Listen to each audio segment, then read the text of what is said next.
Let us pray.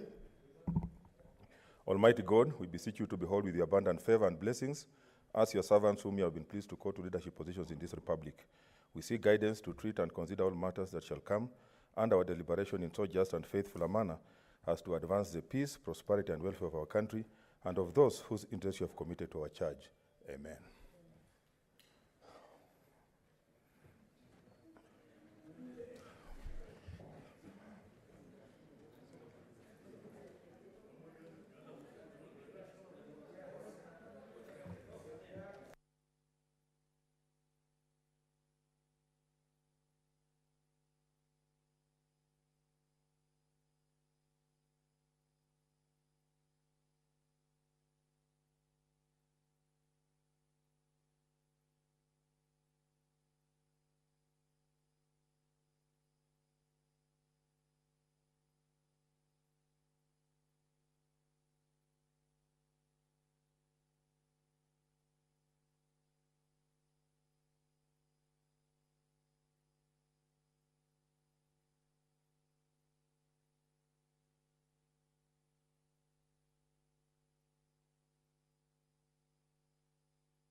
Order number 1, administration of oath.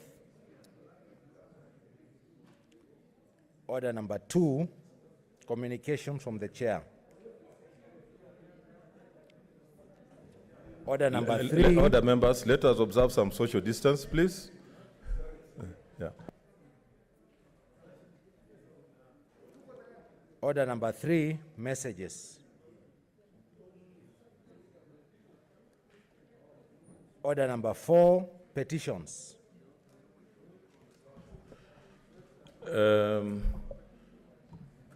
Report on Standing Committee, Justice, Legal Affairs and Human Rights Commission.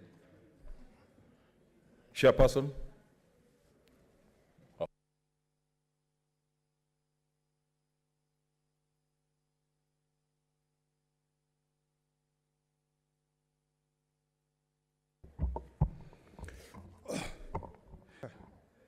I beg to lay the following paper on the table of the House. Today,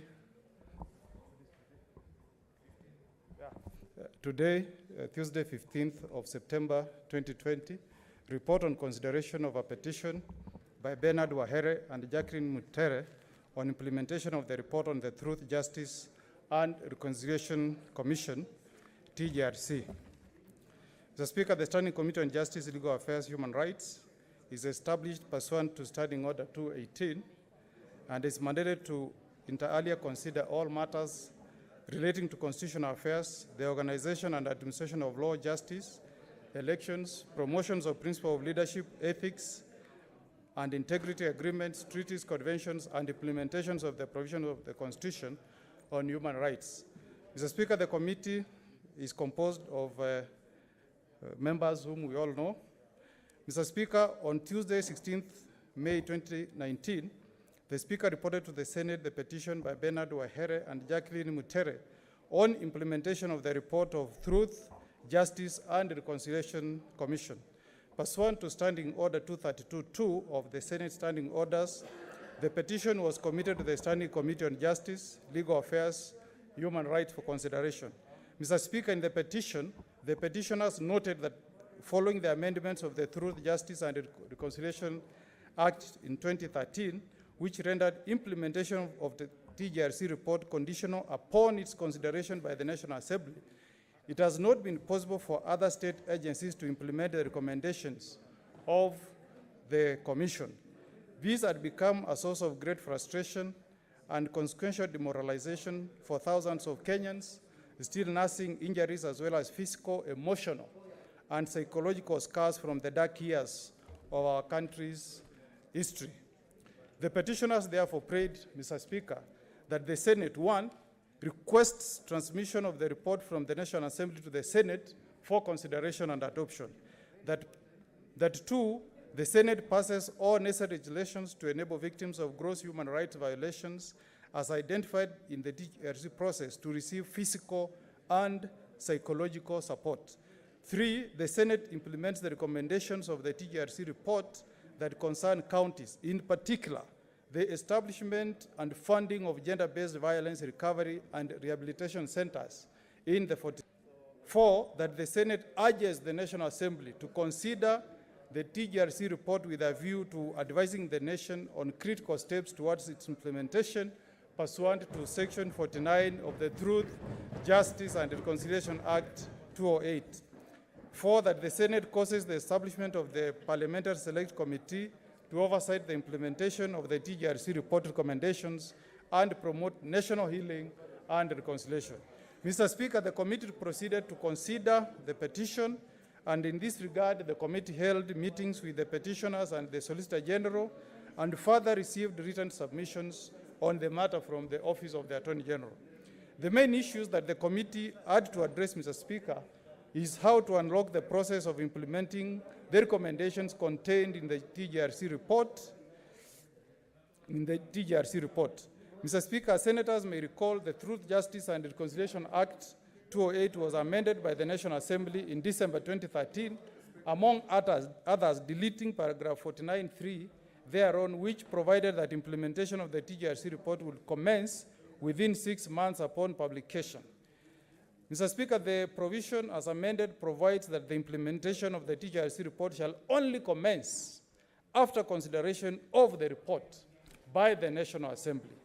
Mr. Speaker, although it is now exactly 7 years since the TJRC report was submitted to the National Assembly on July 2013, the report is yet to be formally scheduled for consideration and a debate by the National Assembly, which will unlock the implementation of its recommendations by the various agencies and organs of the national and county government.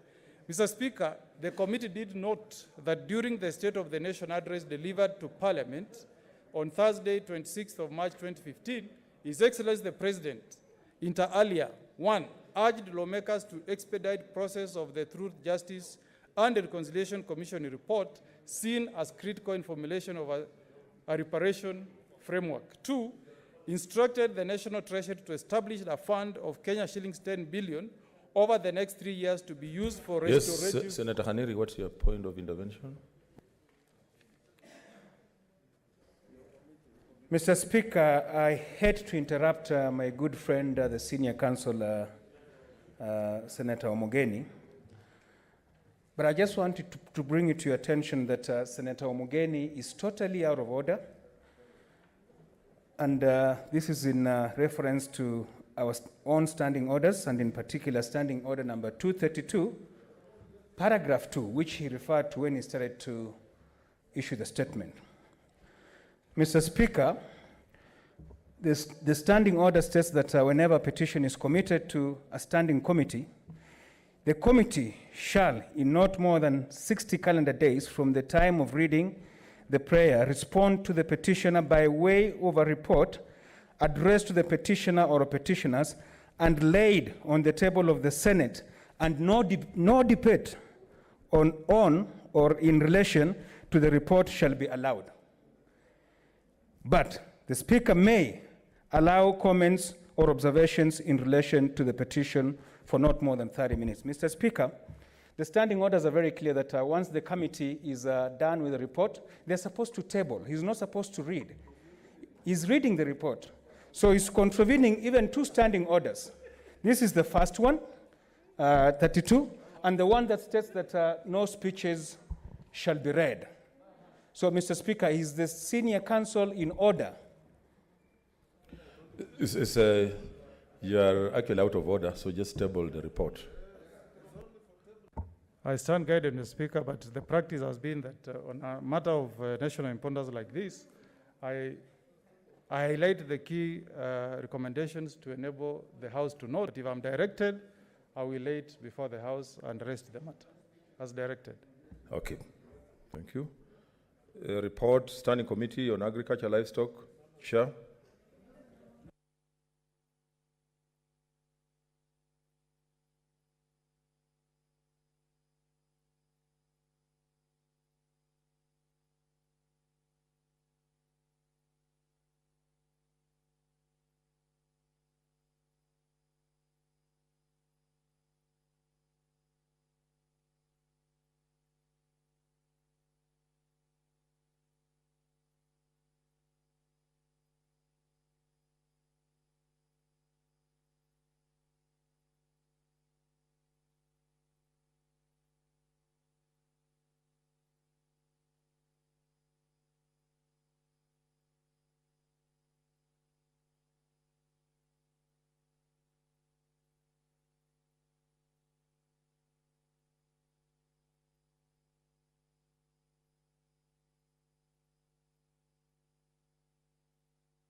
The next committee, Chairperson, Standing Committee, Agriculture, Livestock and Fisheries.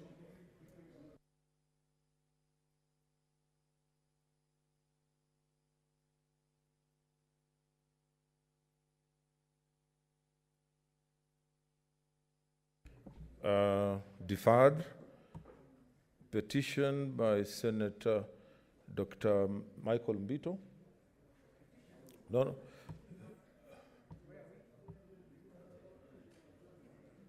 Petition number 3, petition to the Senate by Joseph Mikolela, to be presented by Senator Dr. Michael Mbito. Okay, deferred. Dr. Isaac Mwaura, your petition.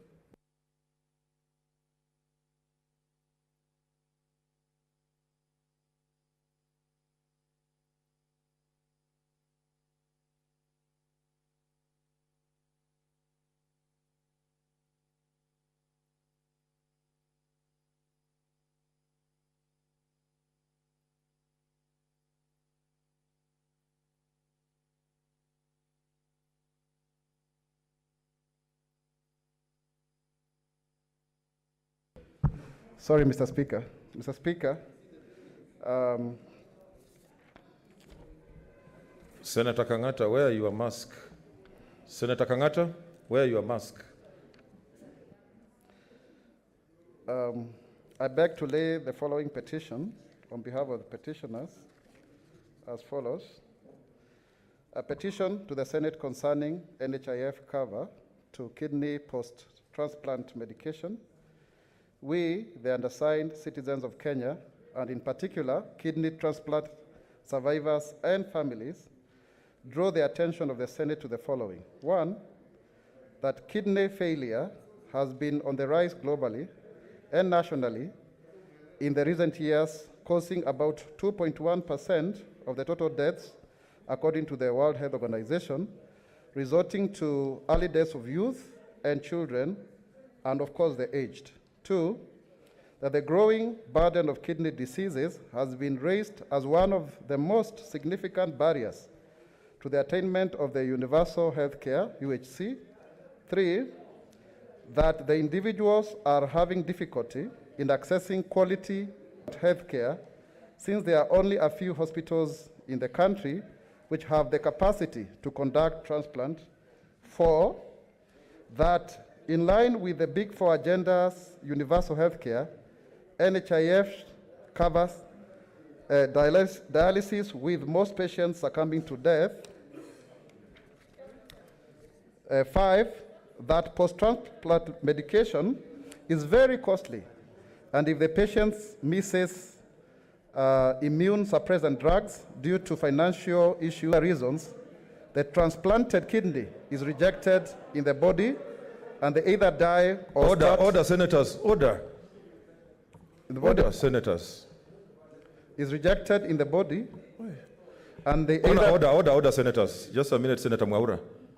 Order, senators. Let us observe social distancing and let us respect the House. We can consult, but in low tones and in an orderly manner.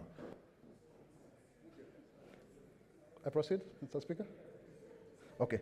Yeah, that transplant medication is very costly, and if the patient misses immune suppressant drugs due to financial issues or any other reason, the transplanted kidney is rejected in the body, and they either die or start the process of transplant once again.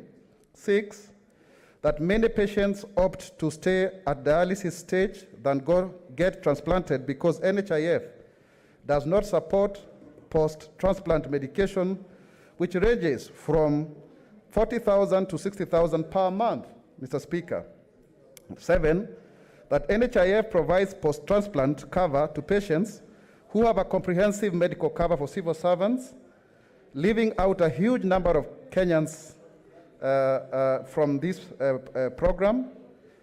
Eight, that we have made the best effort to have these matters addressed by the relevant authorities, of which they have failed to give a satisfactory response.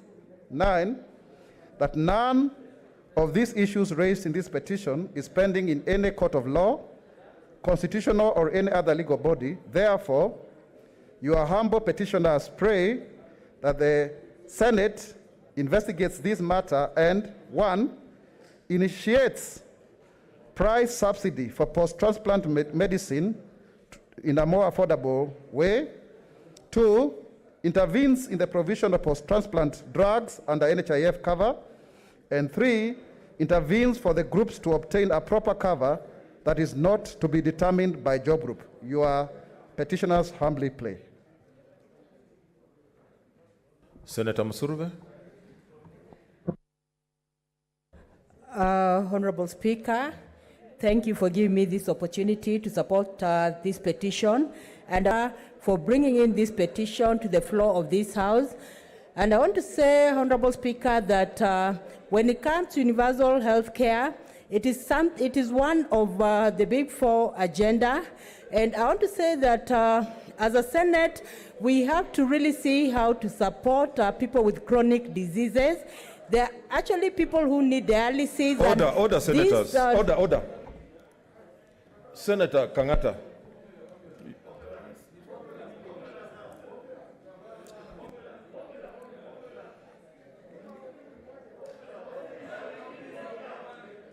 Proceed, Senator.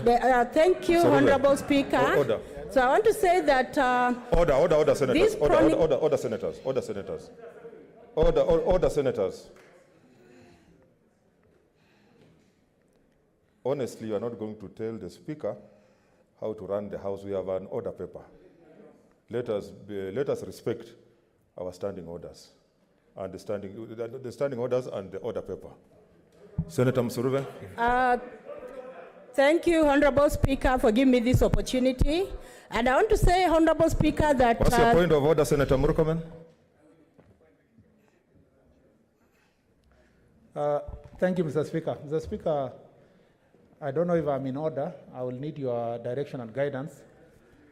The mood in the House, Mr. Speaker, not just in the House, but the mood in the country, is that we came here to discuss the division of revenue, Mr. Speaker, among counties.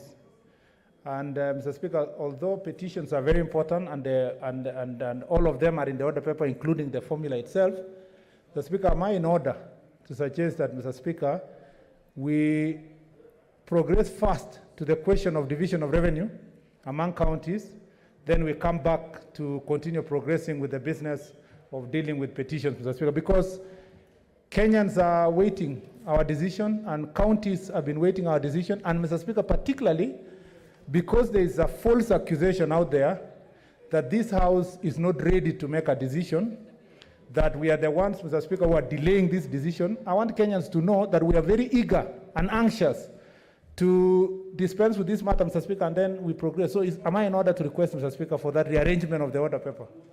Okay, I'll give direction in a few minutes. In the meantime, Senator Msurube, proceed. Thank you, Honorable Speaker, for giving me this opportunity to actually support this important petition that affects millions and millions of Kenyans. And I want to say, Honorable Speaker, that universal health care is important, and there are Kenyans who have chronic diseases. There are Kenyans who, suffer from blood pressure. There are some Kenyans also who need dialysis on a weekly basis. And I want to say, Honorable Speaker, that so many families are suffering out there, because sometimes you'll find that the head of the family is supposed to actually look for money for dialysis, and he is not covered. So there's need to ensure that the NHIF covers, dialysis patients, so that these families are cushioned. And even as I speak about dialysis patients, Honorable Speaker, there are also patients who are suffering from cancer, and no one cares about them. There's need for NHIF to ensure that it is doing something about Kenyans. I want to say that as a Senate, we have to see how to cushion many families. And I want to say, Honorable Speaker, that there are so many Kenyans out there who are working with their diseases and nobody cares at all. So there's need for this petition to be taken to the right of the committee, and there's need for the committee to ensure that it expedites, that it ensures that it is covering Kenyans. Honorable Speaker, it is our honor to ensure that we are supporting the common man out there. Thank you, Honorable Speaker, for giving me the opportunity. I support this petition.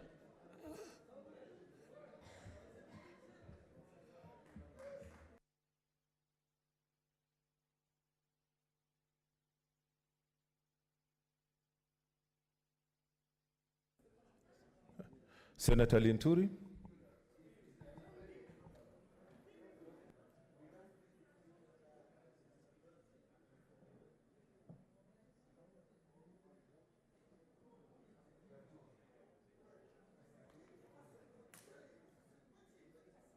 Linturi? Or you didn't want to?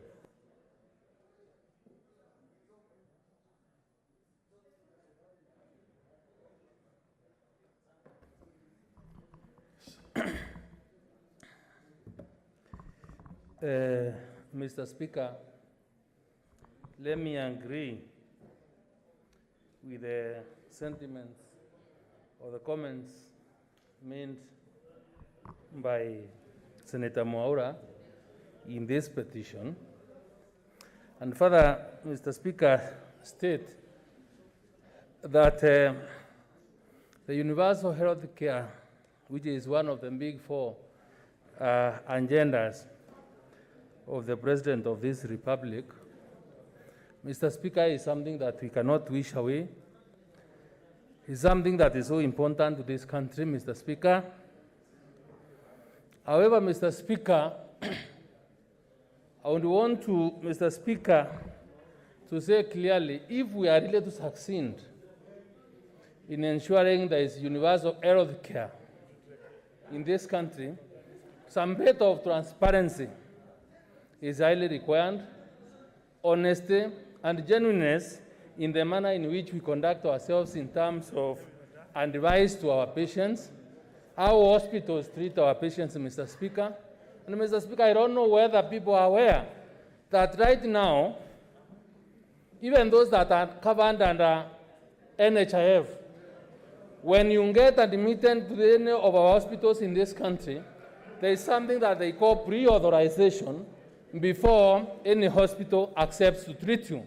But the sad thing, Mr. Speaker, is that, Mr. Speaker, even after treatment, patients are being forced to stay in hospitals, in the hospitals, awaiting payment from NHIF because they are sent or appear to not have enough sufficient money to guarantee claims that are being forwarded to them by hospitals. So, Mr. Speaker, we really need to think about this matter seriously.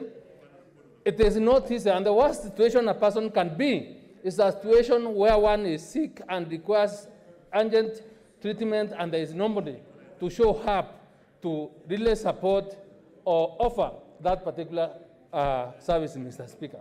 And Mr. Speaker, let me finally say that for those that have interacted with our level 5 hospitals, and I want everybody else that is listening out there to really counter-check this information.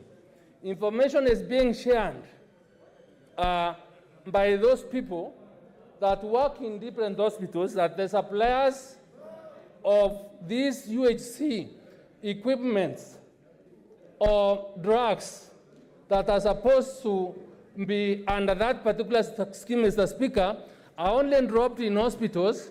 There are no deliveries being signed. There are no LOPOs, Mr. Speaker, and for that matter, our hospitals are not able to account for what is delivered to them. So, Mr. Speaker, as we think wholesomely on this particular matter, let us also ensure that there are proper systems to check on this, because otherwise, this may also end up being another big scandal, like the mess, like what is happening in Kemsa, because we are in a situation whereby nearly everything that is being done is demand-driven in terms of how much money we make from our poor and dying Kenyans. Thank you. Professor Ongeri. Thank you, Mr. Speaker, for giving me the opportunity to speak on an area that I'm an expert. I'm the one who started the renal biopsies in this country to be able to determine the level of renal disease in this country. And it was quite clear that far from the other causes that we were able to locate in Europe, in Africa, there were other tropical elements that led to the kidney failure. The situation here, Mr. Speaker, is that those who have kidney failure, they either will succumb and will develop what we call end-stage renal failure and die without any intervention.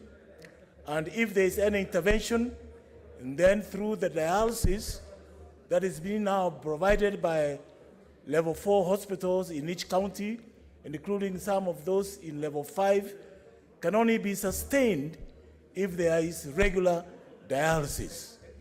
The cost of dialysis is very expensive and therefore unsustainable for people who come from poor family.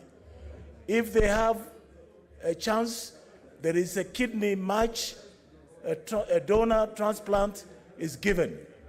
To maintain that transplant to be functional, you have got to give them what we call drugs that will suppress the reaction, what we call immunosuppressive agents.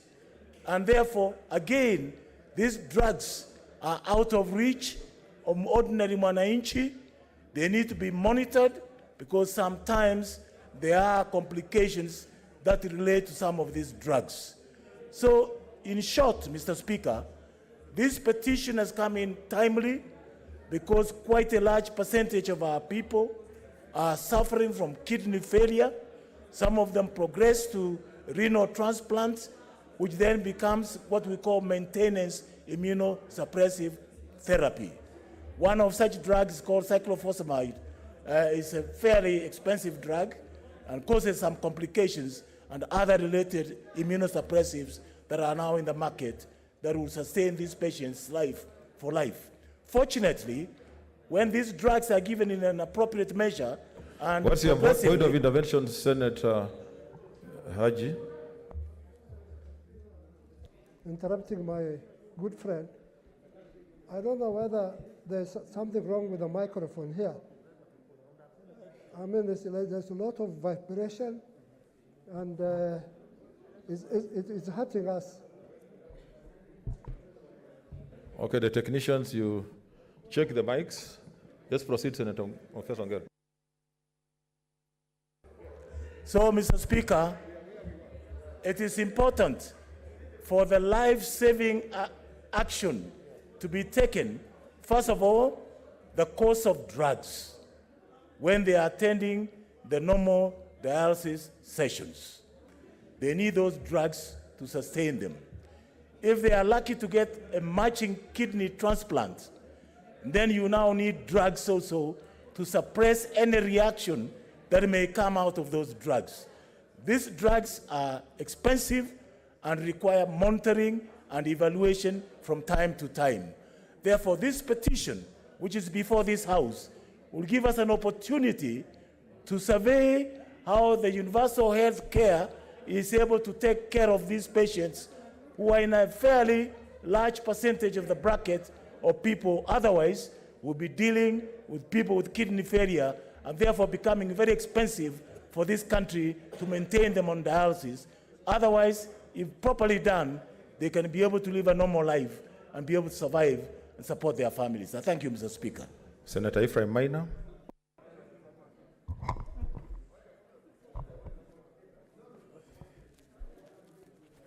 Thank you, Mr. Speaker. I like to support this petition. And Mr. Speaker, as a country, we need to re-examine ourselves regarding healthcare. Mr. Speaker, even before we come to this kind of complicated case of kidney transplant and the effects thereafter, Mr. Speaker, in this country today, each of us knows when you go to the hospital, the kind of bill you are faced with. And Mr. Speaker, most of our ordinary people just cannot afford. Mr. Speaker, even our primary health care, which leads to this kind of complications, needs also to be looked at. I hope the committee will go deeper into this matter. But Mr. Speaker, I would wish to draw attention also to the committee to the issue of UHC, which had been started as a pilot project in 4 counties, Machakos, Kisumu, Isiolo, and Nyeri. And Mr. Speaker, it came about a year ago, and just as it came, Mr. Speaker, it disappeared just about a couple of months ago. And Mr. Speaker, many people are suffering today because even if they go to the UHC, they cannot just be to NHIF, they will be required to pay some, I don't know, 3 months, and wait for some 3 months. And Mr. Speaker, I would wish this committee to look into the same matter. I'm saying this because the issue of the transplant and the complications thereof and the cost thereof, as has been actually narrated in the petition, is really unavoidable to the common man. And not just the kidney transplant. There are the diseases like cancer. There are other even simpler diseases. People suffering from blood pressure. People suffering from diabetes. People suffering from other ailments like pneumonia. Today, let us be fair. We developed health care, but what we are witnessing are strikes. What we have witnessed are even hospitals being closed in some counties. Therefore, Mr. Speaker, I would wish this matter is looked wholesome. But the truth of the matter is that the most important thing to any human being, the most important thing that a government can give service to its people is to start with affordability for somebody to survive. Food. After that, health care comes second. Roads and all these other things can come another category. But, Mr. Speaker, I dare say that in this country today, most common people cannot afford health care. And to those who have gone through transplant, it's just a nightmare. Therefore, Mr. Speaker, I support this petition, and I ask that this matter be looked in a wholesome manner. And in this respect, let us all condemn and actually stand with the fight against corruption, because the resources of this country should be going towards assisting the people of Kenya, but not disappearing in the manner we are hearing. Mr. Speaker, I support this petition. Thank you very much. Senator Abshiro. Thank you, Mr. Speaker. Mr. Speaker, I stand to support Senator Maura's petition. Mr. Speaker, when the President decided to make universal health coverage as one of his big 4 agenda and legacy agenda items, it was a really amazing thing because it is a constitutional implementation mechanism. Mr. Speaker, Article 43, of course, is very clear to everybody that every person has a right to the highest standards of healthcare, and therefore, especially people that need it the most, people that have had post-operative care, people that are dealing with things such as kidney failures are the most needy, and therefore insurance ideally should be coming in at our hour of need. And in this case, Mr. Speaker, to be told that they don't get any post-operative or post-care is really sad, and I hope that this House will do justice in the implementation of Article 43, in the support of the Big 4 agenda as far as the universal health coverage is concerned, and actually in ensuring that our people are covered and our people get dignity even in sickness. Mr. Speaker, I have sponsored a bill on the dignity of human beings, the preservation of human dignity, and enforcement of socio-economic rights. I cannot think of a better thing for us to be dealing with than the health care of people that are actually on the verge of a life-threatening, kidney failures and kidney care. Mr. Speaker, NDCs or non-communicable diseases are becoming the #1 killer of our people. A huge percentage, I know a lot of focus has been given to communicable diseases in the past, and now with COVID, of course, all our attention is on communicable diseases, but we still have non-communicable diseases are #1 killer in this country, and kidney failure is one of them, Mr. Speaker. So, Mr. Speaker, I would like to say that I hope the Health Committee that is going to deal with this petition comes to wide-ranging recommendations that is going to ensure that we implement our Constitution, we support our President in the implementation of his Big 4 agenda with regards to health coverage, but more importantly, we preserve the dignity of our people by giving them the most basic health care they deserve. I support, Mr. Speaker. Okay, order, senators. Order. You have overshot. Okay, take your seats.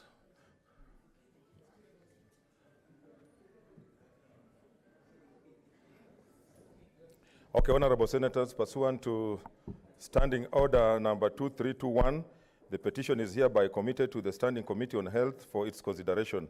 In terms of Standing Order 2322, the committee is required in not more than 60 calendar days from the time of reading the prayer to respond to the petitioner by way of a report addressed to the petitioner and laid on the table of the Senate. I thank you. Next order. Order number 5, papers.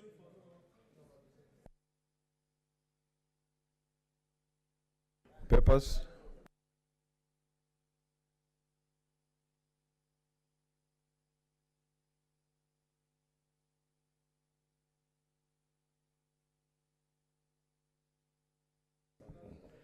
Chairperson, Education.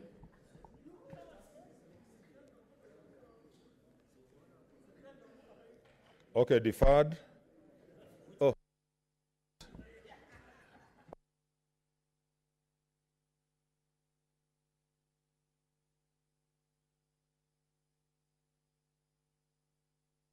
Yes, proceed, Chair, Education.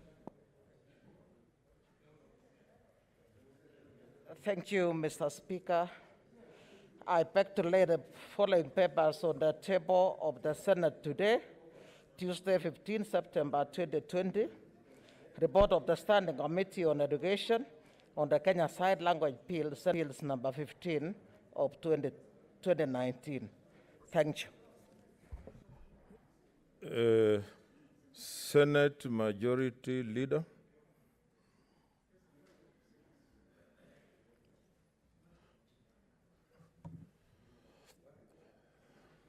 Deferred.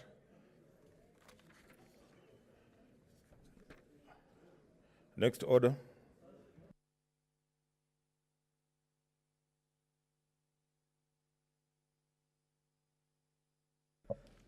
Order number 6, notices of motion.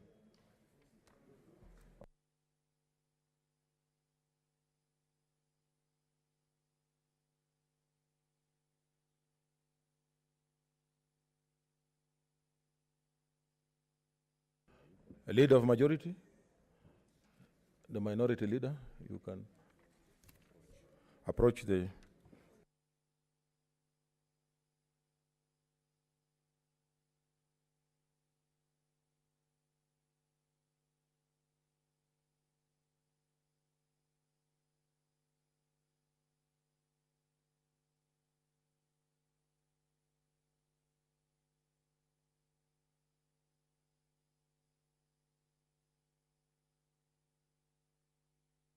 Senator Dulo, approach the chair.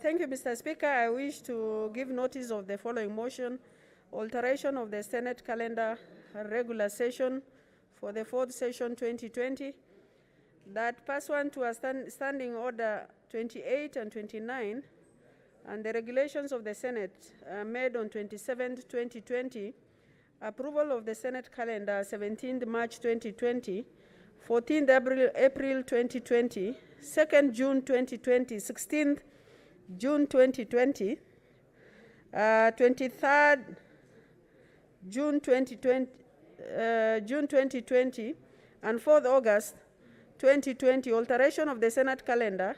The Senate now resolves to further alter its calendar in respect of the Part 4 and Part 5 to hold 2 sittings in each week on Tuesday and on Thursday, beginning on Tuesday, 15th September 2020, and on Thursday, 17th September 2020, and that the Senate calendar regular sessions for the 4th session 2020 be altered accordingly. I thank you.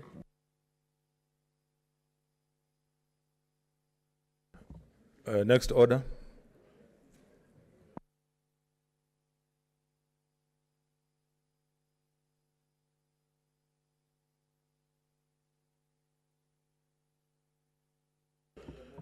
Okay, order, senators. I now direct that we go to order number 13, leader of majority.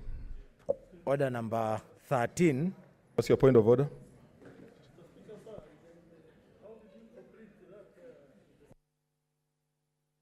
Pardon? You put on your mic? Okay. Sorry? What were you saying? It's a notice of motion. The motion hasn't come. Oh, okay. Yeah. Senator Bogisho. Order number 13, motion, alteration of the Senate calendar, regular sessions for the 4th session 2020. Leader of majority.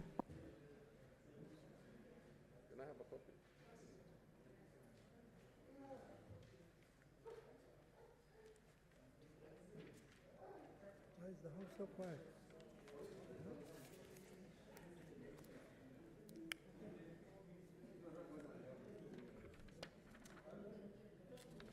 Thank you, Speaker.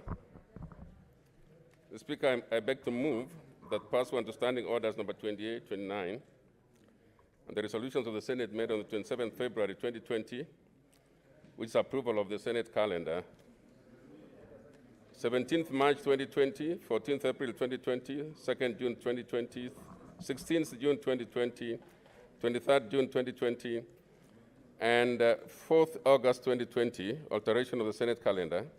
The Senate now resolves to further alter its calendar in respect of Part 4 and Part 5, to hold 2 sittings in each week on Tuesdays and Thursdays, beginning on Tuesday 15th September 2020 and on Thursday 17th September 2020, and that the Senate calendar regular sessions for the 4th session 2020 be altered accordingly.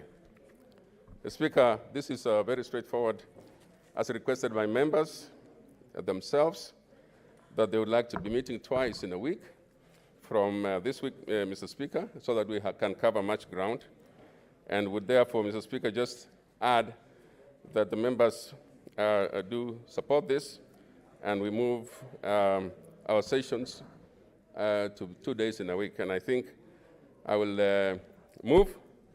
The Speaker, I beg to move and ask the Minority Leader to second. Thank you very much.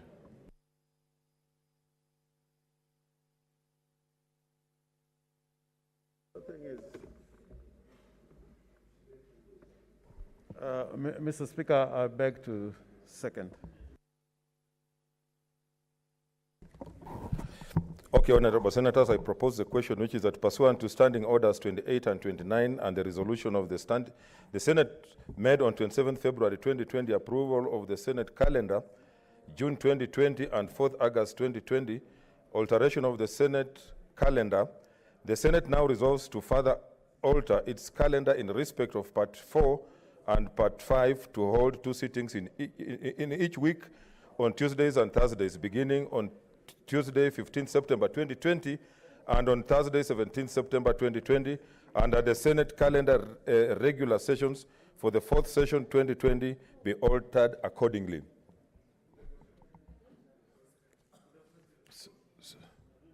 Senator Ali?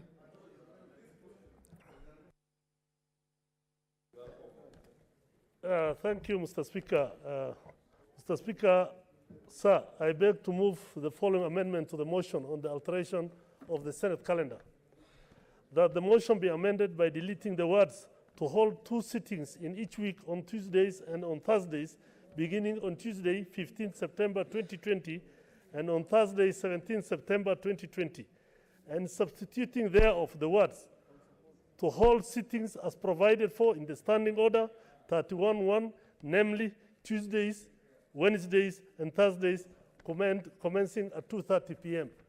Mr. Speaker, sir, we have had meetings once a week for nearly 2 months.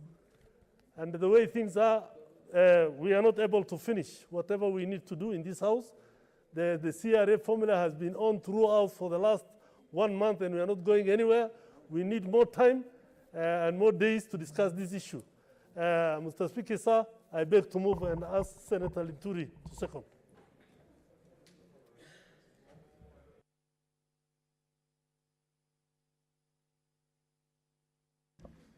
Mr. Speaker, let me second this motion by saying very clearly that this Senate has a lot of reports to adopt.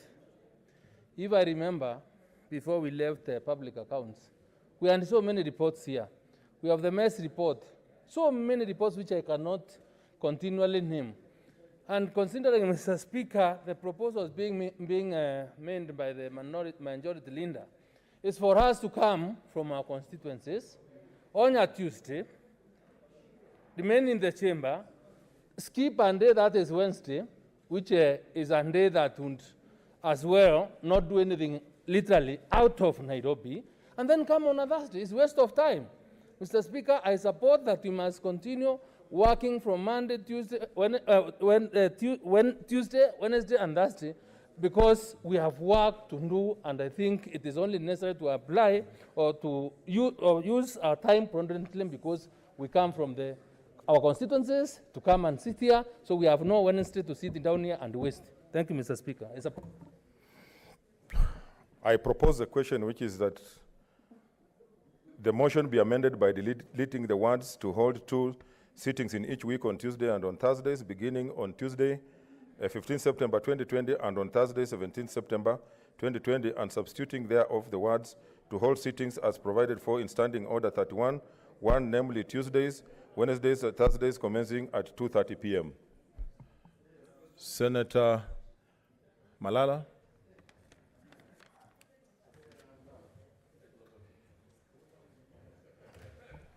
Mr. Speaker, I stand to support this amendment because, Mr. Speaker, we need to resume a lot of work in our interim, Mr. Speaker. Mr. Speaker, we've had a very serious matter before this House for 10 good sittings. Mr. Speaker, it is very important for us to provide time for this House so that we meet on Tuesdays, Wednesdays, and Thursdays as provided for in our standing orders, because we have a lot of business to dispense, Mr. Speaker. Mr. Speaker, I sit in the House Business Committee. We have a lot of statements. We have a lot of pending bills. Bills are now stuck at second reading, Mr. Speaker, because we don't have adequate time to come and deliberate on the same business, Mr. Speaker. Mr. Speaker, even outside this House, we can still float an idea, Mr. Speaker, that we've seen normal business resuming in this country. We have seen political rallies being done across this country, Mr. Speaker. If political rallies can be done 3 times a week, why can Senate sit 3 times a week, Mr. Speaker? Mr. Speaker, it is responsible upon ourselves, Mr. Speaker, to consider this amendment, because this is a House that is transacting very important business, Mr. Speaker, on behalf of this country. So, Mr. Speaker, I think I would like to request my colleagues to consider the amendment brought about by Senator Abdullahi to have Senate sit 3 times a week, as opposed to the initial motion, which was suggesting we sit twice a week. I support the amendments. Thank you. Senator Nderitu.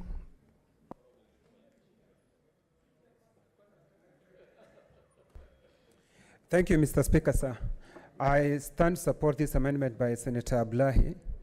Mr. Speaker, we have a lot of work as a Senate, and because, Mr. Speaker, the curve of coronavirus is flattening, Mr. Speaker, I believe that,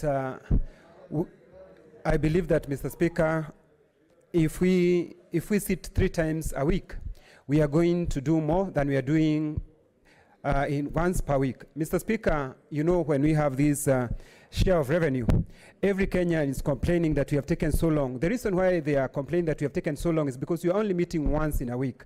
But, Mr. Speaker, if you are meeting 3 times in a week, the time would have been shorter. So, Mr. Speaker, I stand to support the amendment by Senator Abdullahi. We meet 3 times a week so that we can expedite what we have as a Senate, Mr. Speaker, and especially on these issues that's affecting many people in this republic. Thank you, Mr. Speaker. Senator Junior.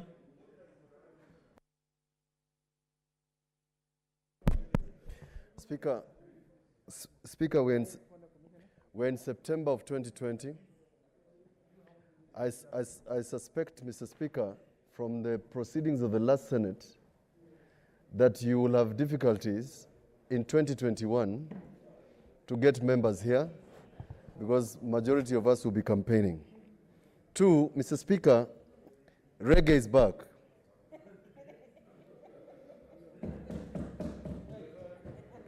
We are going to be campaigning. There's going to be activity. Mr. Speaker, since we are going to sit between now and December, Mr. Speaker, we should sit 3 times and clear the deck of all pending business, so that, Mr. Speaker, when we get into the era of electoral reform, because I suspect just like the last session, we spent a lot of time in the last year doing electoral reforms, where Senator Orengo and Senator Kiraitu were chairing a joint committee. Mr. Speaker, this Senate must participate in the preparation of a fair, free, and transparent election. We cannot be having pending business, Mr. Speaker, in 2021 and 2022. So, Mr. Speaker, I support with the necessary modifications that we sit 3 times a week, Mr. Speaker, so that we can clear pending business. While at it, Mr. Speaker, you are aware that your colleague at the National Assembly has issued a communication on about 10 bills. One of them, Mr. Speaker, affects Senator George Haniri in Vihiga, the County Boundaries Bill. The other one affects the Mental Health Bill. The other one affects the bill by Senator Zani.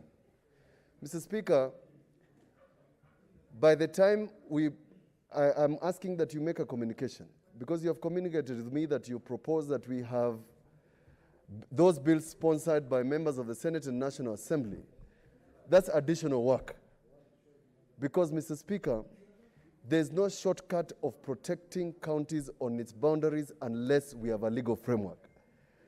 And I suspect, Mr. Speaker, from the report I read by the Senator Haji-led committee, that framework of Article 188 on county boundaries is not going to change even by their report. County boundaries will still be the mandate of the National Assembly and the Senate. And therefore, Speaker, in the next sitting or soon thereafter, maybe Thursday, please communicate on these very important issues that Senate has passed and the National Assembly has declared those bills money bills. But it will be well for you, Speaker, because I'm not sure whether you'll be here next time, for you to have as many bills assented to this session, now that we have a very good cooperation.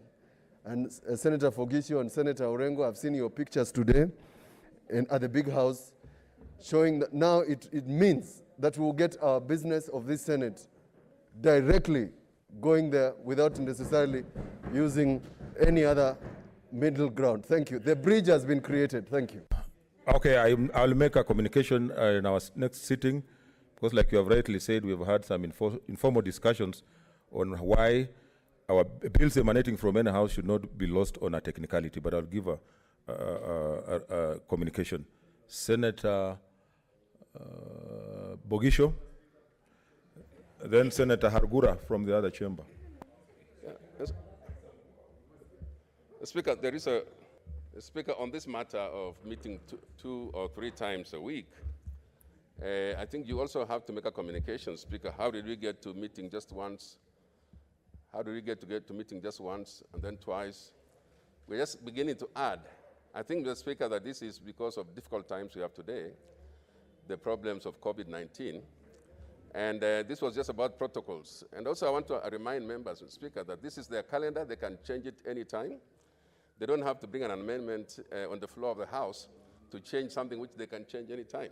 I think the reason why we're asking for an extra day, Mr. Speaker, was because of the COVID times, and I think we are not prepared. I think one day was left in between so that the place get and so on.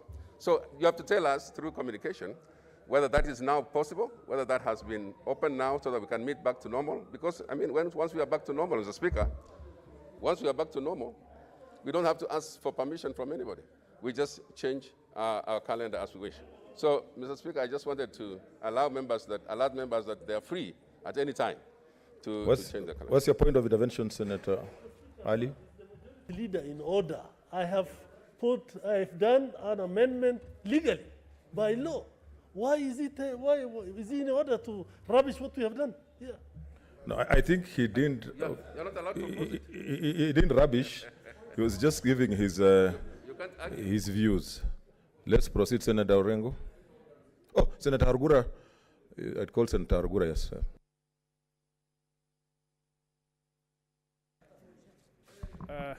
Thank you, Mr. Speaker, for giving this opportunity. Mr. Speaker, initially when we reduced our sittings to 1 day, there was a reason.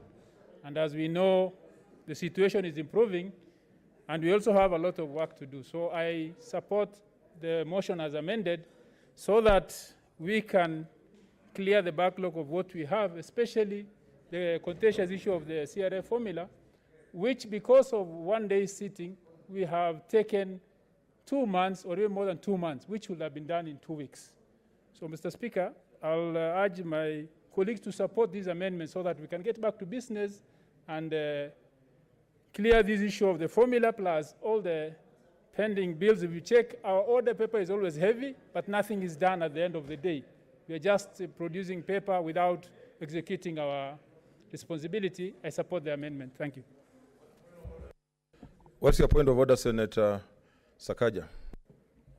Thank you, Mr. Speaker. Mr. Speaker, clearly members want to contribute to this, but Mr. Speaker, many are taking the opportunity to discuss the amendment, or to discuss the larger motion while we are still at the amendment. Mr. Speaker, why don't you put the question on the amendment, and then those who want to contribute can contribute on the motion.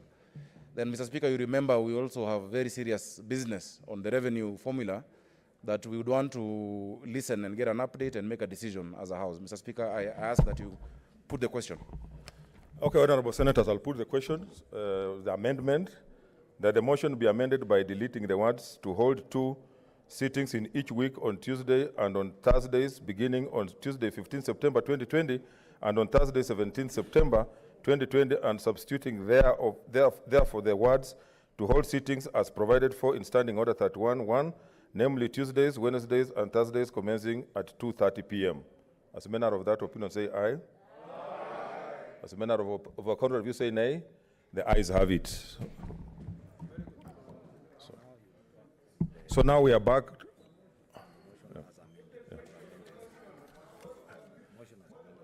Okay, now we put the question. Huh?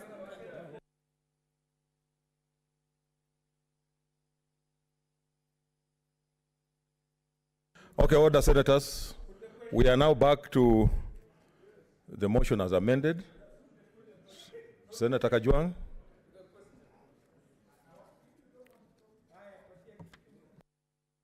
Senator Kajwang.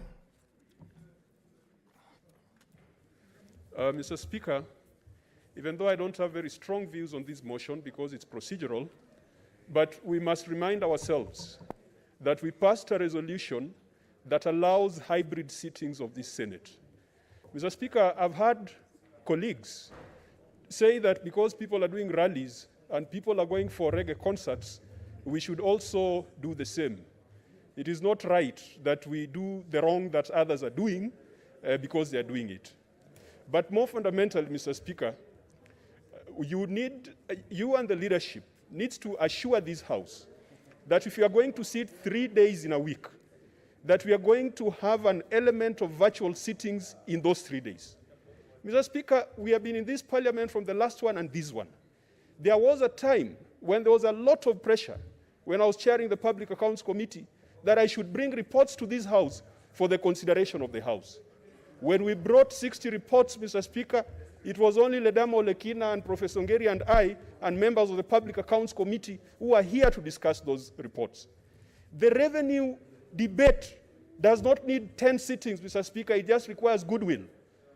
To argue that we need more sittings to pass the revenue formula is like arguing that you need 9 men to achieve conception.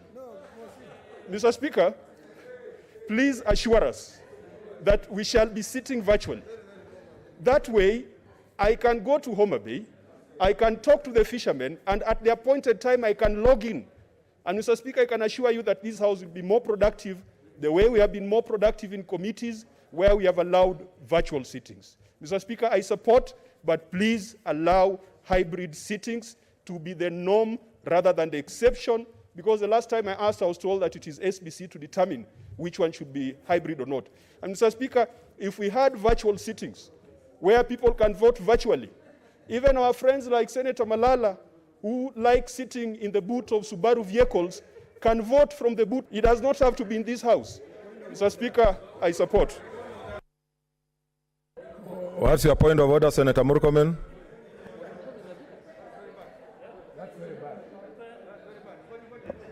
Mr. Speaker, Mr. Speaker,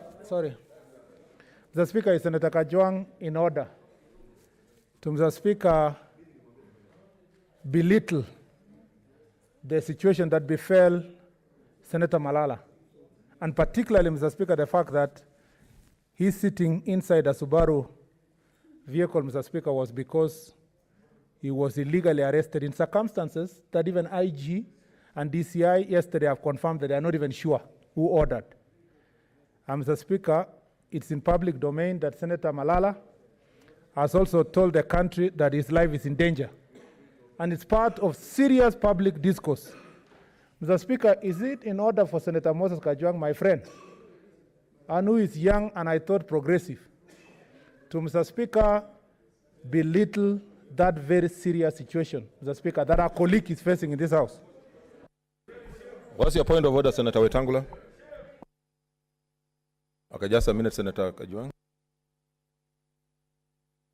Speaker, I have no doubt that Senator Kajwang said it in jest and allow some comic relief in the House, really, because Senator Malala himself is here. He has not protested.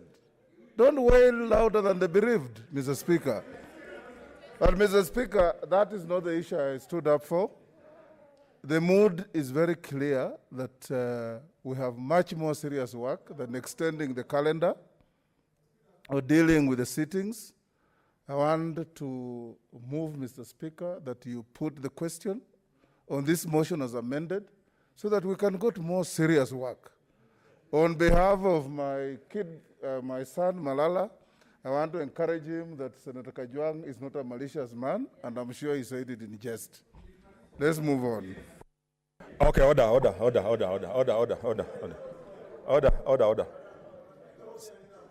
Okay, Senator Mazayo, I'm good.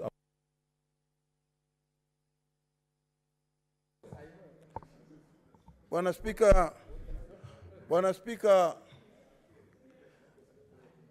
siku ile ambayo Malala atashikwa, atatiwa ndani ya gari ya Subaru rangi ya kijani, nilikuwa kwa nyumba yake.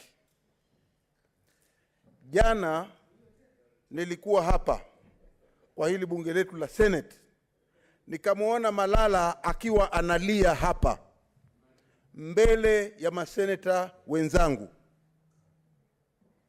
Leo hivi tukiambiwa ya kwamba Malala alikuwa analia machozi ya mamba, na hali aliweza kueleza kinaga ubaga sababu za yeye kulia na kwa sababu gani anataka kuliwa na mamba.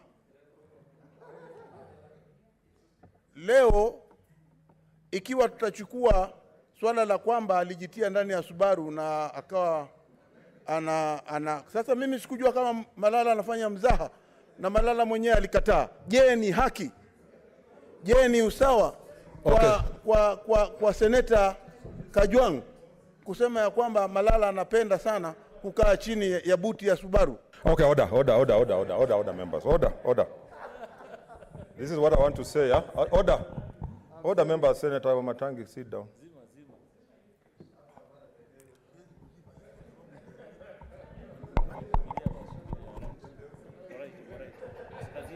Okay, order, members. I know that was a grave matter, but I just want to ask all of us to be a bit sensitive when we make certain contributions. And I think it will be important that we be sensitive. I now put the question, which is that the motion for alteration of the calendar of the Senate as amended by Senator Abdullahi Ali's amendment be approved. Would as many of that opinion say aye? Aye. Would as many of a contrary view say nay?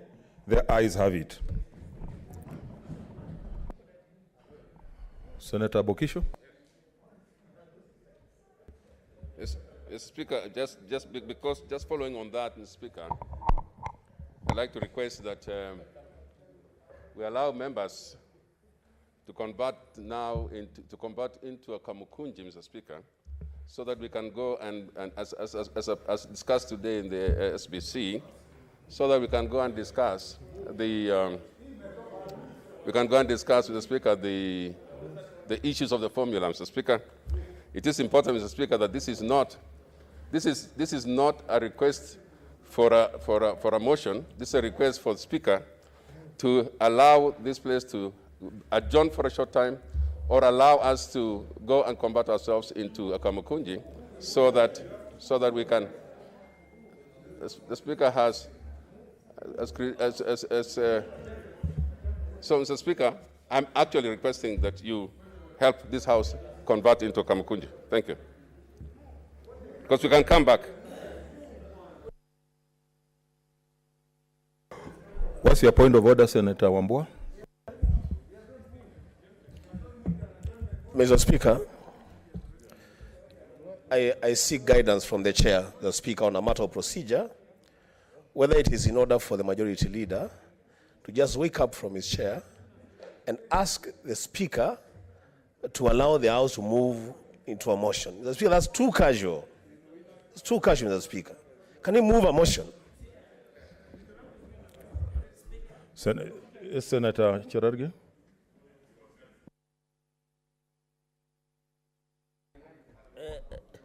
Thank you, Speaker. Mine is a comment. I think this issue of consensus building on the revenue formula is for the good of all of us. And I think the request that has been made, in my own opinion, is for you at understanding order number 1, where you can use discretion to give an adjournment, or we give us a break or a timeout for a few minutes so that we can now sit and agree and maybe resolve this issue. Because there could be a possibility of some new information that the House might be made. So, Mr. Speaker, I think understanding order number 1, you can exercise your discretion there. I thank you, Speaker. Senator Wetangula?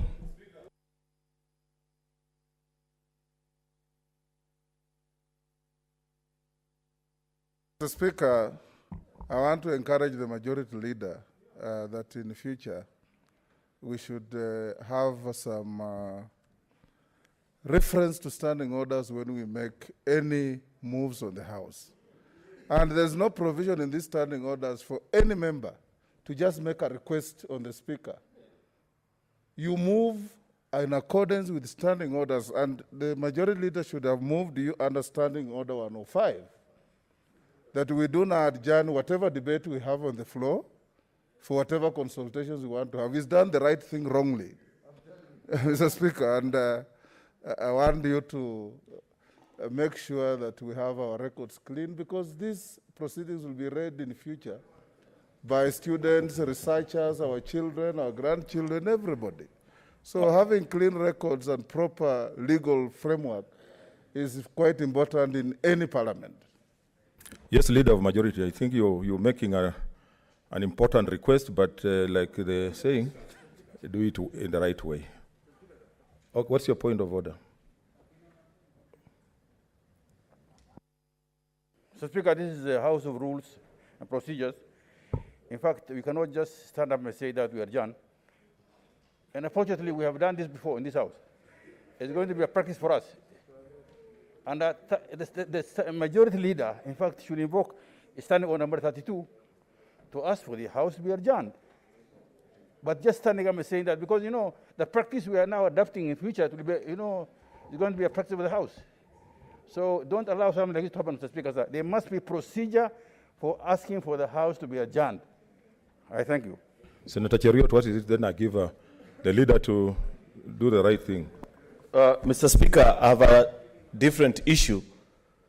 I know earlier on when Senator Mutula rose on a point of order concerning issues to do with the consensus that is being built around bills in both houses of parliament, you gave an assurance to the House that you shall be giving a further communication. In your communication, Mr. Speaker, I want you to further assure senators in this House on the status of the case that we filed at the High Court about a year ago, because I am privy to information, Mr. Speaker, that leadership are perhaps considering the option of withdrawing that case without deferring back to us senators, because that was a decision of a resolution of the House. Therefore, it is extremely important when you're bringing that communication, Mr. Speaker, that you make it clear that before any such decision can be taken, you must revert back to this House so that senators give you the permission on the direction you take with regards to that case, Mr. Speaker. Okay. Can we allow, why don't we allow Leader of Majority so that we, which one? That issue, I will issue a communication. Okay, Senator Murkomen, so that we, honorable senators, we are saying we have a heavy duty ahead of us, so let's minimize these other things. Mr. Speaker, what has raised is urgent, and Mr. Speaker is pregnant. information, it's pregnant, Mr. Speaker, because information reaching me is that tomorrow there are attempts by some quarters that I do not know who they are to withdraw the petition that was filed by this House in my tenure when I was a majority leader and petitioner number 3. And Mr. Speaker, that withdrawal of the petition is going to be heard tomorrow. And rumors has it that, Mr. Speaker, you consented, the minority leader, the new majority leader, consented to withdraw that petition, despite the fact that all this House, we moved to court under very difficult circumstances, Mr. Speaker. Mr. Speaker, order, members. wait, Mr. Speaker, that is more grave. In fact, it might be graver, Mr. Speaker, than the issue of revenue, Mr. Speaker. Mr. Speaker, just in case, and I want to say this, just in case there is anyone contemplating, and I don't believe Senator Orengo can do that, just in case there is anyone who has been entrusted by the executive to enter into a consent to withdraw that petition, which has already been opposed by Council of Governors and Katiba Institute, and I will oppose. Mr. Speaker, we will meet with you in court tomorrow. That is 1. 2, Mr. Speaker, this House will take that to be a grave violation, Mr. Speaker, of the procedure of this House, because Senate Business Committee made a resolution, and all of us went to the court. There is no authority that the Speaker has, or the majority leader, or the minority leader, to withdraw that case, Mr. Speaker, without reference back to us. You know, Mr. Speaker, the struggle to make this House relevant, the struggle to make this House, Mr. Speaker, perform its responsibility started with a court process in 2013. And Mr. Speaker, for some of us who still believe in Senate and who want to serve in this House, and Mr. Speaker, who believe that Senate must continue performing its responsibility to protect devolution, it will be a grave mistake if there is any staff, any lawyer, any senator who is going to betray the cause, Mr. Speaker, of ensuring that this Senate becomes strong. If there is something, I will do everything humanly possible, Mr. Speaker, to oppose is any process that is geared towards withdrawal of that decision. Mr. Speaker, you've said you make a communication. Mr. Speaker, as you make your communication, please appreciate the sentiments that come from the members of this House who believe in posterity and the institution of the Senate. Leader,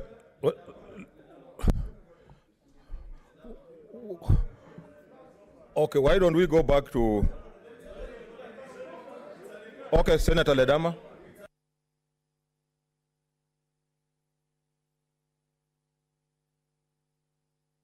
Okay. Mr. Speaker, sir, I'm wondering whether some of us are the only visitors in Jerusalem. We sit in this House, Senate pronounce itself through motions. You know, we sit here as 68 senators, including yourself, Mr. Speaker, sir. Anything that touches on devolution is a matter of life and death for us.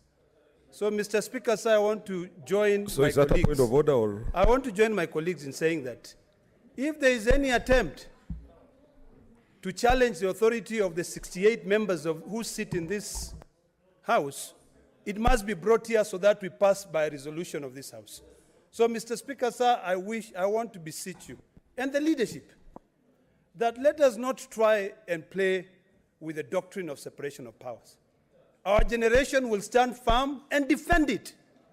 We went to court. We marched from here all the way there. Mr. Speaker, the other day... So what's your point of order? My point of order is this. I am disturbed by the point of order raised by Senator Cheriot in regards to court cases that have been filed by this House, and now we hear that through the back door, they are being removed.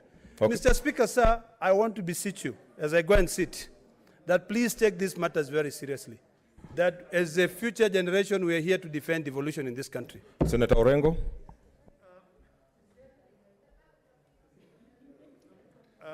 Mr. Speaker, I want to give some clarity to this issue because of the statements which are being made. But I think at a particular time, just like Senator Kongo Omugeni, Senior Counsel, when proceedings were in the Supreme Court, nobody even bothered about the outcome until he came here to tell us what was the outcome. If you ask anybody what was the outcome of that case, I think it's only Senator Mutula Kilonzo who in certain conversations that we had with the Treasury when they were misquoting the judgment of the Supreme Court, that he was able to point out to them, you're reading the wrong section of the decision of the Supreme Court.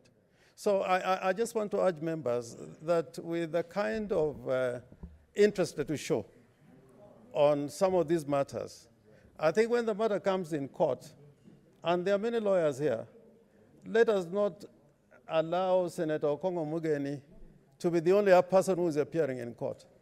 I have not been appearing, but it's Senator Okongo Mugeni who is there religiously trying to determine what is happening in court. So I would invite the members to come to court tomorrow because I think it's an important day in court. As regards the question of withdrawal, in fact, if you look at the proposals which came from the National Assembly, they wanted the Senate to withdraw the petition that the Senate had filed in the High Court.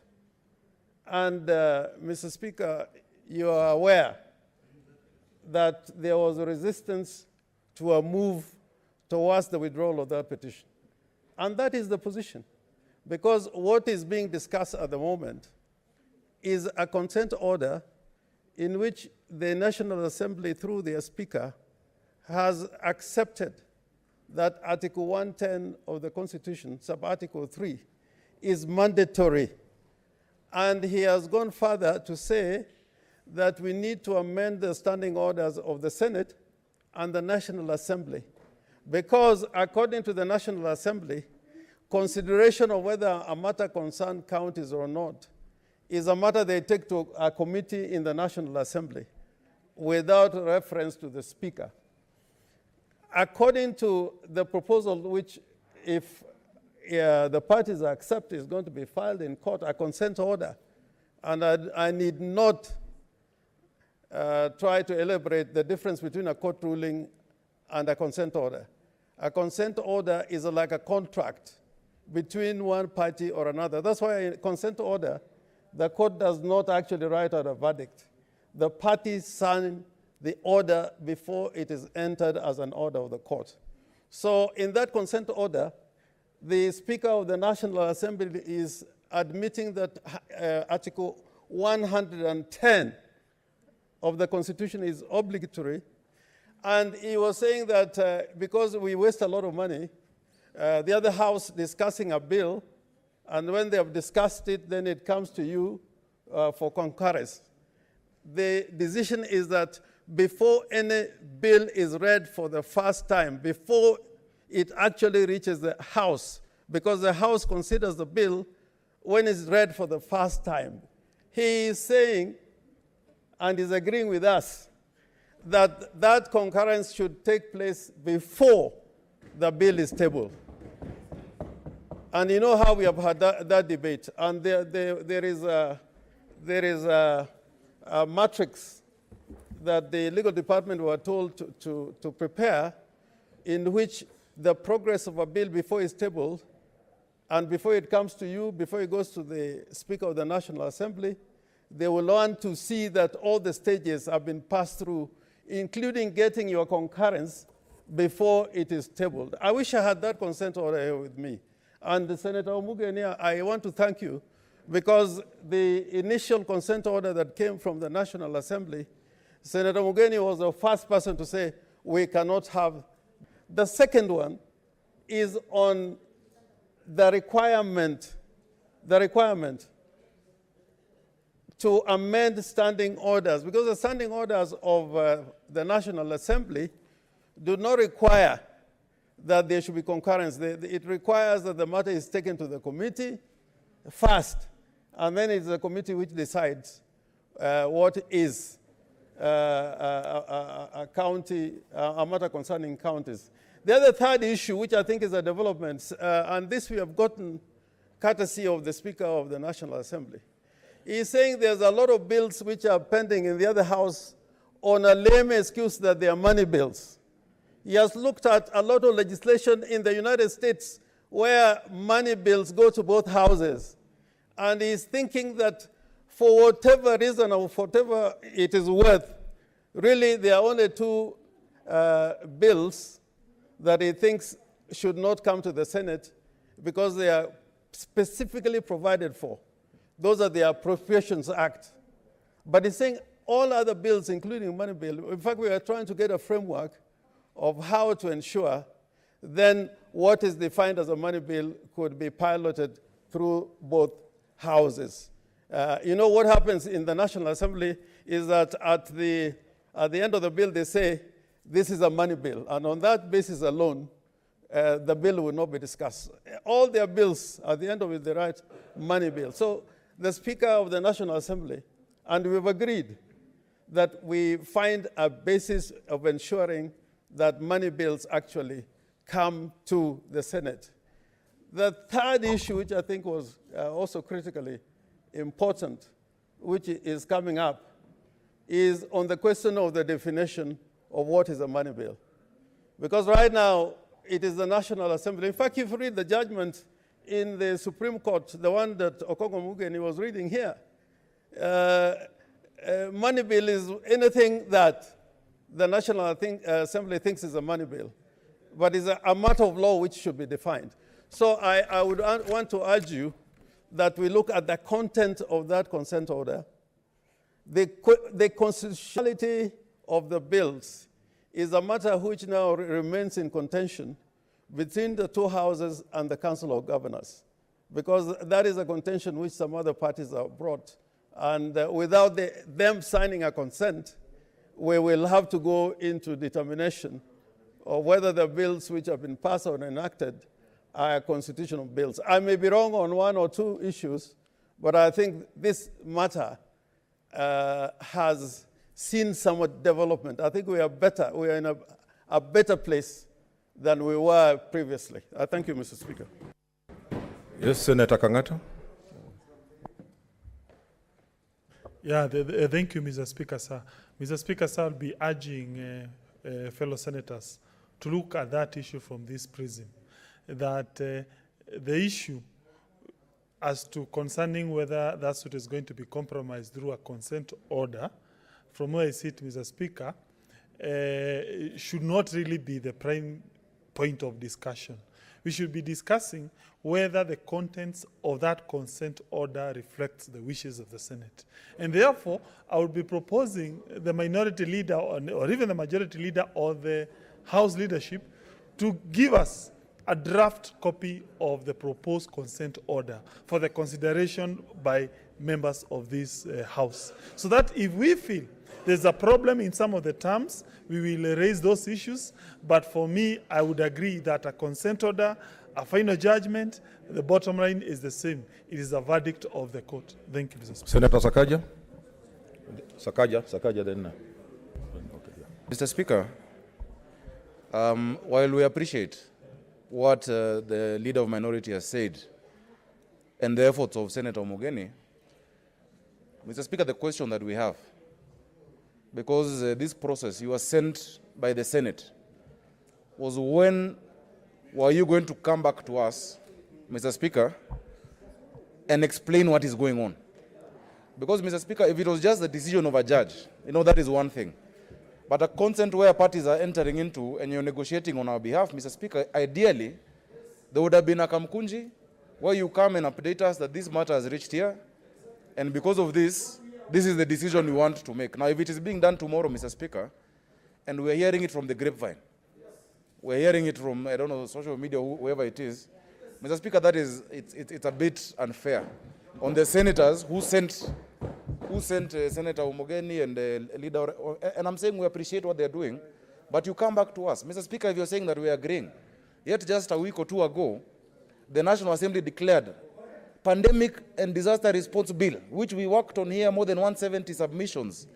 In fact, in that committee, the Deputy Director of the Parliamentary Budget Office, who was sitting with us, made us make sure it is not a money bill. And after all that work, Senator Kasanga, you're now the chair of COVID committee, they just casually declare it a money bill. So, Mr. Speaker, this process, I think, is being mishandled. And I think we need to come back to us before going to court. We can't just meet in court. You need to come back to us, because until you do so, no one representing the Senate has authority to enter consent. Mr. Speaker, until you come back to those who sent you, Mr. Speaker. Finally, Mr. Speaker, on the other matter, I've seen members being very hard on the leader of majority. I think the leader of majority was in order, standing order, if he was rising on 32. Because standing order 32 says that a senator may, at any time, for reasons stated, seek to move that the Senate do now adjourn. He just didn't mention the standing order. And you'd have moved, there's no need to be too tough on him. He's had a tough few weeks. But Mr. Speaker, if you're to move under 105, then you have not called out the order. You need to call out the order for us to go to the revenue formula, and once you've called out the order, then you can move to adjourn. Let's listen to what... okay, Senator Kimani Wamatangi, then Wetangula. Oh, yeah, just okay. Yeah, just a minute. Okay. Okay, let him clear something, then I'll give you. Thank you, Mr. Speaker. Mr. Speaker, first I want to confess that acting for Senate, this is one of the most difficult clients I've ever dealt with. Because they give you instructions to act for them, but you will never get them to get further instructions. But Mr. Speaker, and I want the country to know that I'm doing this for the Senate pro bono without being paid any fees. You will confirm to the House, Mr. Speaker, that I wanted us to move together, and I'd requested the Speaker to call for Kamkunji yesterday so that I report back to the House the progress that we had made in trying to have this matter settled out of court. And as Senator Orengo has said, we have actually had a partial discussion because we have not agreed on issues on Article 109 and 114 on money bill. We have made some progress on 110. But I can tell you that there is a very good, I think, overtures coming our way from the Speaker of the National Assembly, including a proposal that we explore amending the standing orders of the National Assembly and the Senate to allow for co-sponsorship of bills, so that we don't have a situation where bills like the one that was sponsored by Senator Kasanga, mental health bill, has very good provisions, but was knocked down on account of it being a money bill. So I want to urge the House to trust the Senator for Jamira, who is a senior counsel, who is a former chair of the Law Society of Kenya, to offer able representation. But Mr. Speaker, you can give direction to the House as to when we will have a Kamkunji so that we report to the House on the progress we are making. And I agree with Senator Kangata, the leader of the whip from the majority side, that we need to report back to our clients, and then they give us authority to enter into any consent. That I fully agree. Thank you, Mr. Speaker. Senator Kimani Wamatangi, then Senator Wetangula.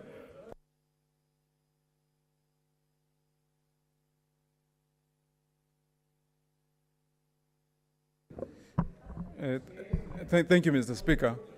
Mr. Speaker, I also rise, Mr. Speaker, on a point of order, and especially to ride on the communication that you had made earlier, Mr. Speaker, and as raised by Senator Cheriot, that you have promised to make a communication, Mr. Speaker.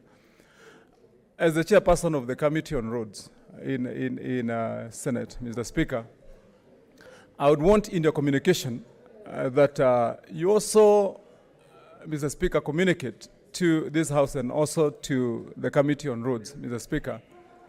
Because some time ago, Mr. Speaker, during the discussion and debate on the bill of the Roads Bill 2015, which came to this House, which was debated vigorously in this House, Mr. Speaker, and because the National Assembly disagreed with that bill, Mr. Speaker, and the resolutions of the Senate as amended on that bill, Mr. Speaker, yourself and this House passed a resolution to form a mediation committee. And in that mediation committee, Mr. Speaker, I sat with senators, Senator Wambua, I sat with quite a few senators. I might not remember all of them, Mr. Speaker. But then the process of the discussions on the mediation, Mr. Speaker, collapsed. Because when senators sat with members of the National Assembly, we were booed, we were heckled, we were called names. Finally, that process collapsed. And effectively, we reported to this House that the mediation has collapsed. But then, subsequently, upon perusal, Mr. Speaker, it came to my notice and attention as the chairperson of the committee that a consent has been entered that we agreed. And Mr. Speaker, the question that I would want to be addressed, Mr. Speaker, effectively and clearly in your communication, Mr. Speaker, is how, in the absence of involvement of the committee, the members who had been selected in that panel of mediation, how was a consent entered in a process of mediation that collapsed, Mr. Speaker? I would want to hear that, Mr. Speaker, so that I can also communicate to members of my committee and to this House how that consent was entered. Senator Wetangula.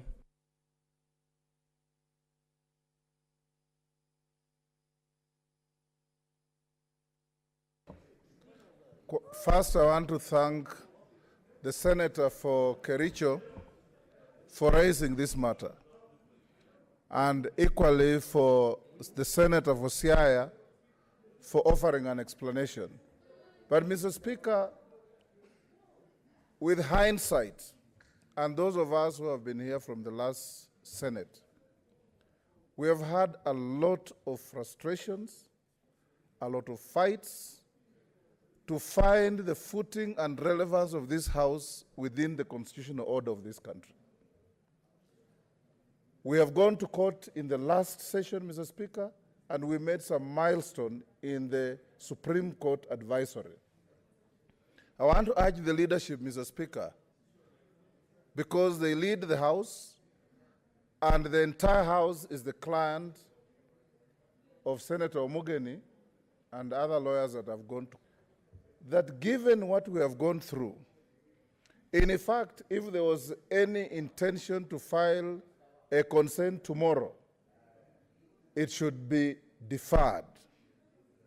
So that, Mr. Speaker, if any such consent is entered, it must bear in mind, and we need to see the draft amendments of the standing orders of the lower house that have been an impediment to these processes, so that we satisfy ourselves that in fact that amendment is within the letter and spirit of the consent we are entering.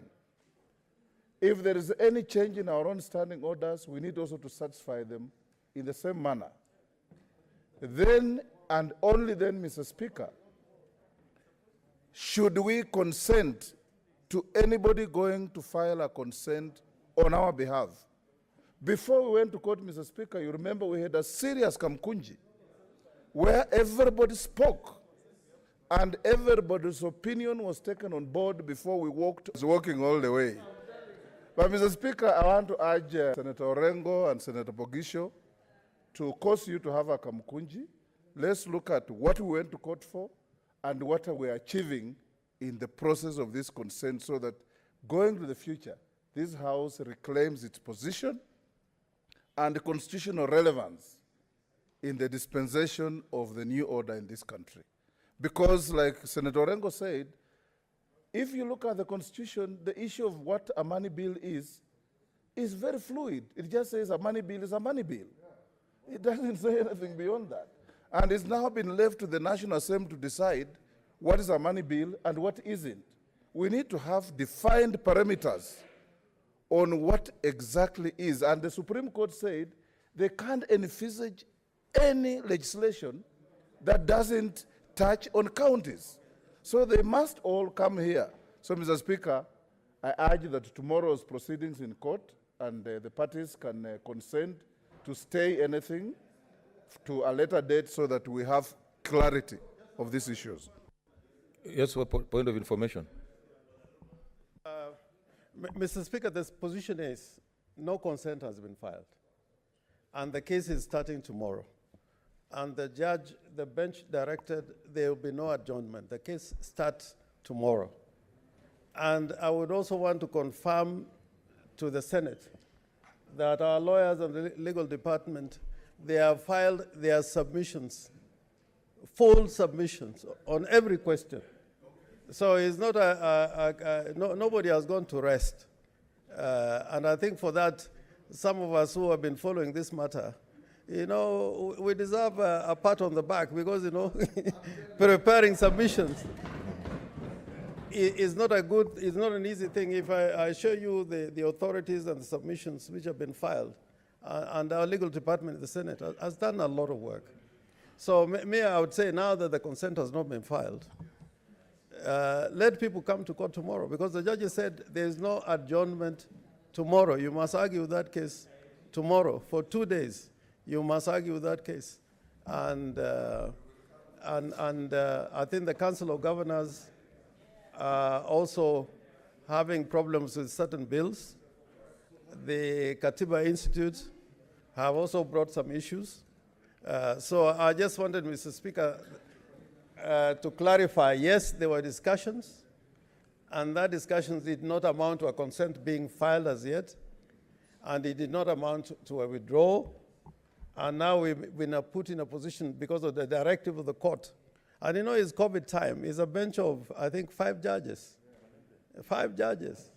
And they said no adjournment tomorrow. So I think, Senator Cheriot, I would want to see you in the court tomorrow, whether it is virtual, but I think it's a physical hearing. Senator Cherargei. Then we.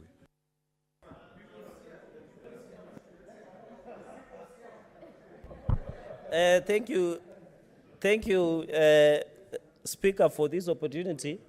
As the People's Chairman and former Chair Legal, we did put a lot to ensure it was a success. I want to thank Senior Counsel James Orengo, Senior Counsel, my predecessor, Senator Okongo Mugeni, Senator... Your successor. My successor, sorry. And Mutula Kilonzo Jr., it reached a time that only a few of us were in Milimani. And I want to say we have done a lot, and I'm proud. And Chair, on a lighter note, even if I was the whip, let these people not the whip my work that I done as the Chair of the Legal Affairs. A petition, and Chair, on petition number, and I hope Senator Kangata is listening to that, on petition 284/2019, it was consolidated with petition 353/2019, and I can confirm what my minority leader said, that we have 2 straight days between tomorrow and Thursday, and the judges have made a ruling that, or have made a decision that we shall proceed as from tomorrow. So I wanted to bring to the attention, and I agree in the consolidated petition of 353/2019, the COG is the 5th petitioner in the consolidated petition. So I wanted to give this information to the House Speaker and agree that we need to fast track and work together. It is my prayer that this matter be heard and be concluded, because Senate as a house needs its space. We must move forward.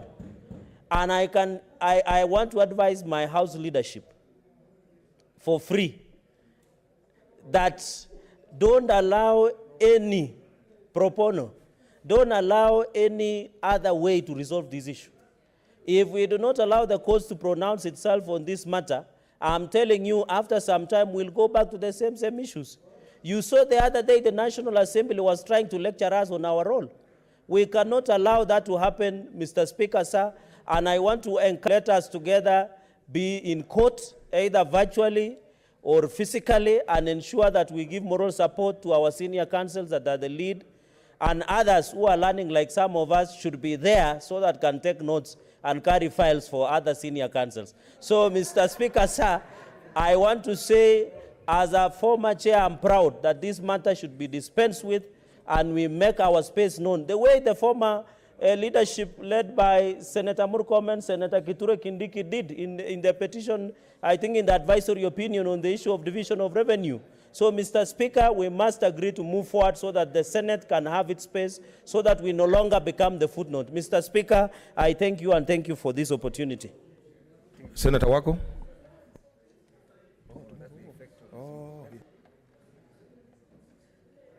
Yeah, thank you very much. I want also to speak on this. Of course, I have absolute confidence in the lawyers who are representing us. That is Senior Counsel Orengo and the chair, the current chair of the Legal Affairs, Mr. Omogeni. But I'm glad that even they see that a client must be informed at every stage of the proceedings. And they have agreed to inform us because we are the clients. But Mr. Speaker, sir, I want also to mention two things. One, money bill. Money bill, whereas before the Speaker of the National Assembly, or the National Assembly rather, considered all bills not to touch on counties. And therefore, they said that we can only consider the county allocation bill. Whereas they used that excuse, which we debunked in the Supreme Court ruling, now the excuse that they are using is that this bill concerns a money bill. Mr. Speaker, sir, over the weekend we are considering a bill that has come up on an alternative dispute resolution bill. And they said it's a money bill and therefore it cannot come. And when I inquired, it appeared that nearly all the bills that have come up in recent times are not going to come here, not because of the other reason they used to use, that they don't touch on counties, but because it is certified as a money bill. So I would urge our representatives who are, in this particular case I hear, it's also an issue. If you can also focus on trying to get as much as possible a similar agreement that you have reached on these other issues of the consent between the two speakers, on the issue of the money bill, you would have preserved the position of this Senate in the legislative process. Mr. Speaker, sir, I had a very young senator called Olekina saying that we young ones, we are here to preserve the future, but let them also know that you are where you are now because we old ones were there at the very beginning. Mr. Speaker, sir, I can say without any fear of contradiction that had we, the old ones, not taken appropriate action during the first term, you will not be here as a Senate. You will not be here as a legislature. You'll be legislating only on one item, and one item only. But because of the action we took, you are where you are. We went to the Supreme Court under my watch as the chair at that time, supported by the chair of devolution, Mukomen and others. We all, and the speaker also, even the speaker, we went to the court and said, it is a matter of life and death for us. It's a matter which concerns our mandate as a legislature, and therefore we put, without considering party affiliation and so on, we are all one as senators. And in fact, I remember saying so at that time that I just hoped that the Senate will continue to have that spirit when we are here of just being senators rather than acting according to the party affiliations. So you young men know that we contributed, and we continue to contribute. As you can see, Orengo is contributing on this matter, Omogen is contributing on this matter, not just young. But please learn first, because we are soon going away, so you learn first from us when we are still around. Finally, Senator Mutula Kilonzo Jr.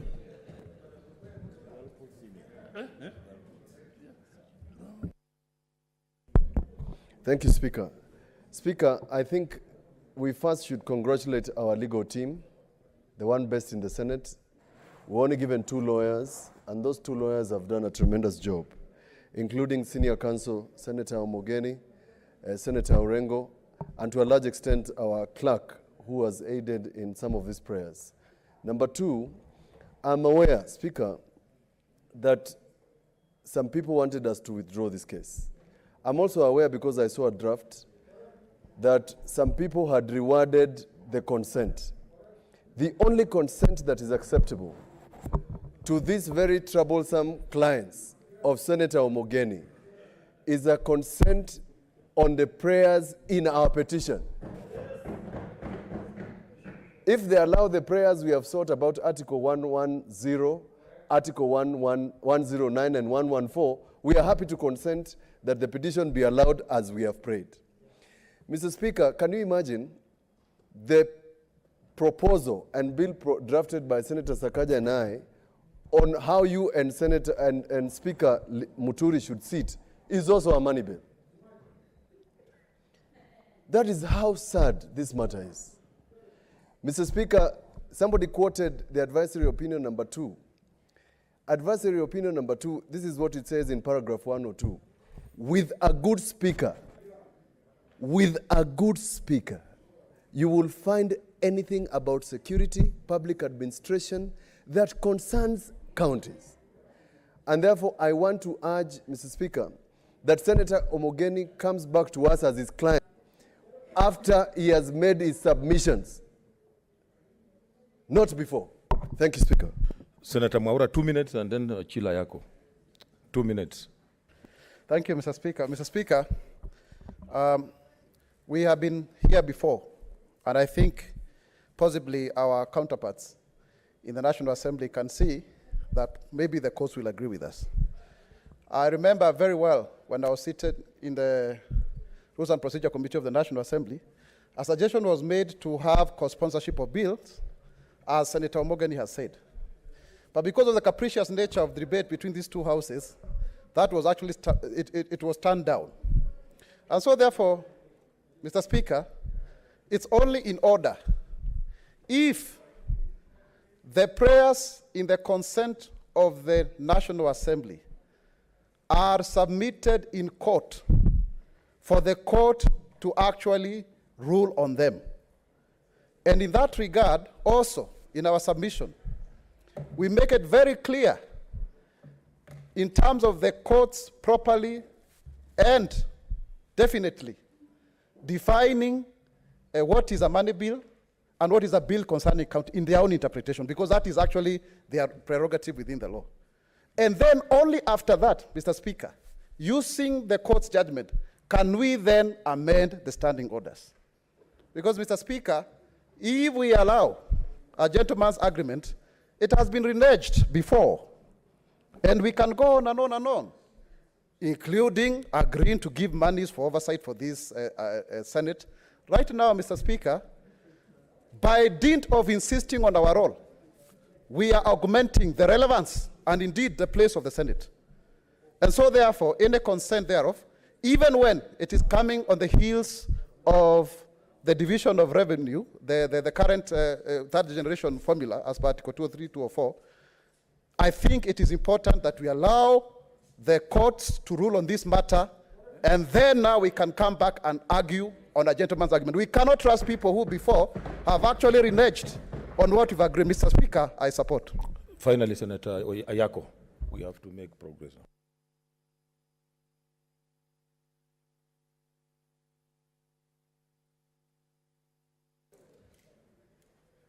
Thank you, Mr. Speaker, for giving me an opportunity to make a few remarks on this matter. Mr. Speaker, I have not robbed for a long time. It was regarding this matter that I decided to look for my robe and go to court under the leadership of our minority leader and, of course, the lead counsel, Omogeni. I think I want to congratulate them for standing firm. I want to state, Mr. Speaker, that my reading of the behavior of the National Assembly and its leadership is it's too little too late. Mr. Speaker, there is a remote appearance of goodwill on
declaring some of our bills that they are money bills, it appears that if we do not have the force of a full judgment of court, the consent that we are looking for may smell rosy, but may be full of thorns. So I want to agree with my